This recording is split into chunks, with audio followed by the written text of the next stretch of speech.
चलिए शैलेंद्र तिवारी जी, आपका स्वागत है। वक्तव्य प्रस्तुत करिए। गुरुदेव के चरणों में सादर प्रणाम। स्वस्ति श्री गणेशाय नमः। अस्मद् गुरुभ्यो नमः। अस्मत् परम गुरुभ्यो नमः।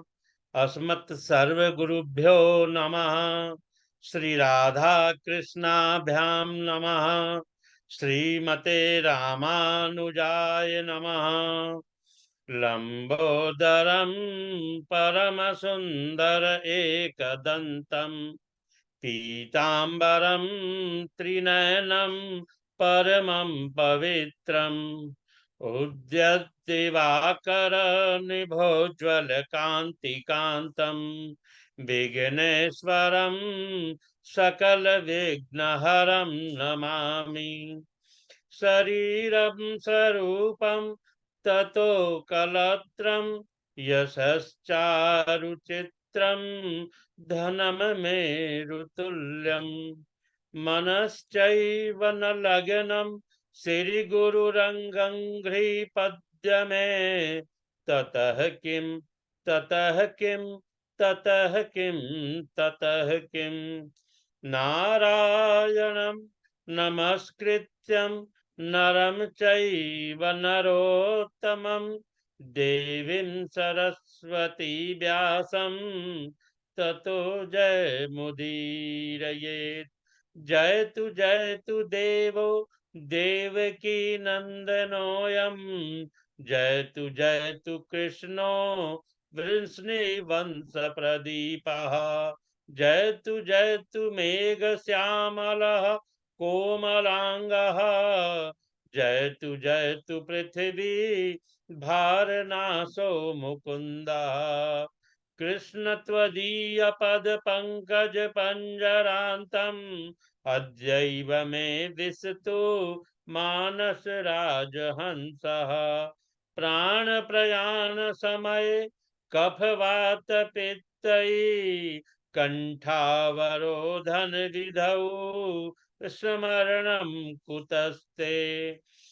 ध्याये नित्यं महेशं रजतगिरिनिभं चारुचन्द्रावतंसं रत्नाकल्पोज्ज्वलांगं परशुमृगवरभितिहस्तं प्रसन्नं पद्मासीनं समन्तात् असुतममर्गणैर्व्याघ्रकृतिं वसानं विश्ववाद्यं विश्वबीजं निखिलभयहरं पञ्चवक्त्रं त्रिनेत्रं रामाय रामभद्राय रामचन्द्राय वेधसे रघुनाथाय नाथाय सीताया पतये नमः।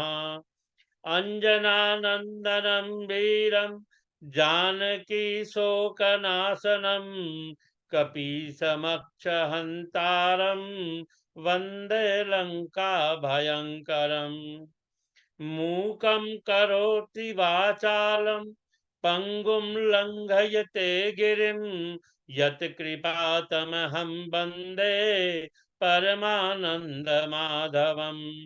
भक्त भक्ति भगवंत गुरु चतुर नाम वपु एक। इनके पद वंदन किए नासद विघ्न ने। बोलिए शाम सदाशिव भगवान की जय।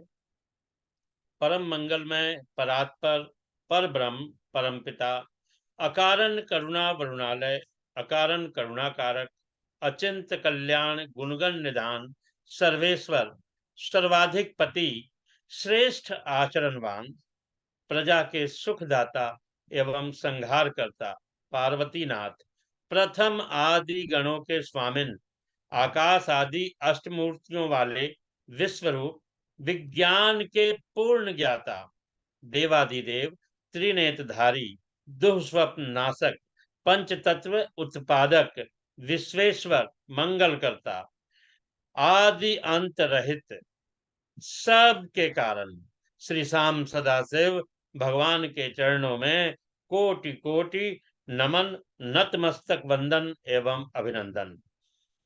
पराम्बा भगवती जगदीश्वरी शंकर शिव प्राण वल्लभा आदि जगत में व्याप्त रहने वाली जगत की आधारभूता परम शक्ति श्री जगदम्बा मां पार्वती के चरणों में कोटि कोटि प्रणाम।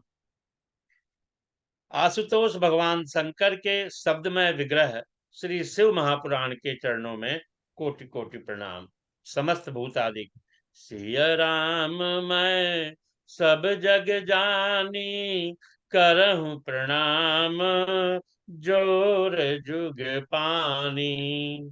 उपस्थित सभी भगवत भक्त शिव कथा अनुरागी सज्जनों, भक्ति शक्ति स्वरूपा माताओं बहनों, यहाँ जूम ऐप के माध्यम से जुड़े हुए मेरे सभी सहपाठियों एवं श्री गुरुदेव के चरणों में कोटि कोटि नमन करते हुए और अपने सहपाठियों का अभिनंदन करते हुए, पिछले वक्तव्य में मैंने बताया था कि किस प्रकार से दक्ष के यज्ञ को वीरभद्र ने विध्वंस किया।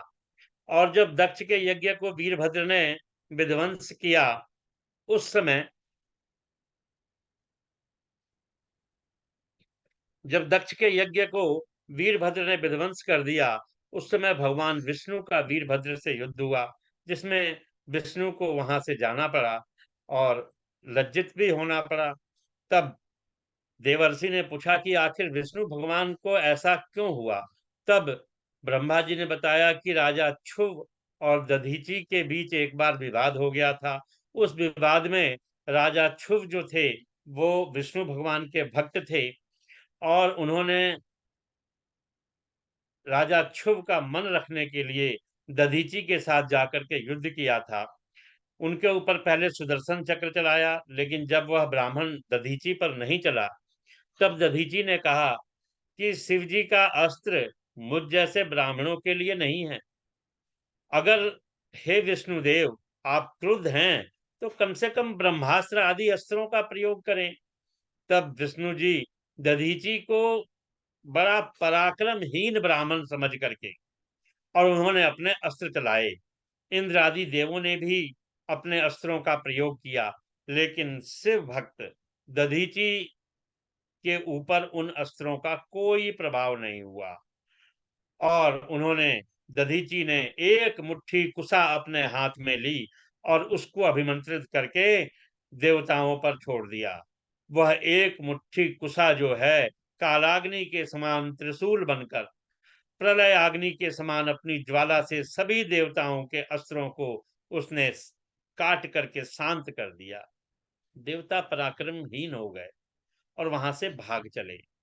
केवल विष्णु जी दधीचि के साथ युद्ध करते रहे। बड़ा भीषण युद्ध हुआ। तब हे देवर्षि, ब्रह्मदेव कहते हैं कि हे देवर्षि, मैं ब्रह्मा राजा क्षुभ को साथ लेकर उनका युद्ध देखने गया और उनको युद्ध करने से रोका। देवताओं से कहा कि आप लोगों का प्रयास व्यर्थ है, इस ब्राह्मण को आप लोग नहीं जीत सकते। तब भगवान विष्णु ने युद्ध बंद किया और दधीचि का क्रोध जो है इस पर भी शांत नहीं हुआ। उन्होंने श्राप दे दिया कि समय आने पर रुद्र की कोपाग्नि से भस्म हो जाओगे। इसके बाद दधीचि को प्रणाम कर राजा क्षुभ अपने घर चले गए और विष्णु आदि देवता भी अपने लोक में चले गए। तब से वह स्थान स्थानेश्वर के नाम से तीर्थ के रूप में प्रसिद्ध हुआ। तदेवं तीर्थ भवत स्थानेश्वर इति स्मृतम। इसके बाद मनुष्य जो है, जो स्थानेश्वर पर जाता है, दर्शन करता है, वहां उसे शिव जी का सायुज्य प्राप्त होता है, सायुज्य मुक्ति प्राप्त होती है।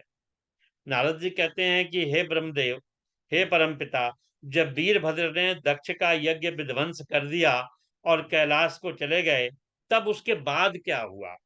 ब्रह्मा जी कहते हैं कि हे नारद, रुद्र की सेना से घायल देवताओं ने मुझे आकर दक्ष के यज्ञ के विध्वंस का समाचार सुनाया। तो मैं देवताओं को सुखी करने के लिए और यज्ञ को पूर्ण करने के लिए मैंने शिव जी का स्मरण किया और बैकुंठ चला गया। वहां जाकर भगवान विष्णु की स्तुति की। उन्होंने कहा कि देखो ब्रह्मदेव, दक्ष ने जो अपराध किया है उसके कारण, जिसमें कि उस यज्ञ में शिव जी को भाग नहीं दिया, इसके लिए हम सभी जो हैं शिव जी के अपराधी हैं। हम सबको शिव जी की शरण में चलना चाहिए और उनकी प्रार्थना करनी चाहिए। तब ब्रह्मा जी, विष्णु जी और सभी देवता कैलाश को आए और वहां पर योगियों से सेवित श्रेष्ठ शिव जी जो विराजमान थे, उनकी प्रार्थना की। बोले कि हे महादेव, आपकी कृपा से के बिना हम सब नष्ट हो गए हैं। आप कृपा करिए, हम बड़े संकट में हैं, आप हमारी रक्षा करें। हे नाथ, आप प्रसन्न होकर के दक्ष के यज्ञ को पूर्ण करें। देखिए, उसमें वीरभद्र के कारण भग देवता की आंख चली गई है, पुख देवता के दांत चले गए हैं, उनको दांत प्रदान करें, उनको नेत्र दें और सभी देवताओं को स्वस्थ भी करें जिन्हें वीरभद्र ने अंग भंग कर दिया है।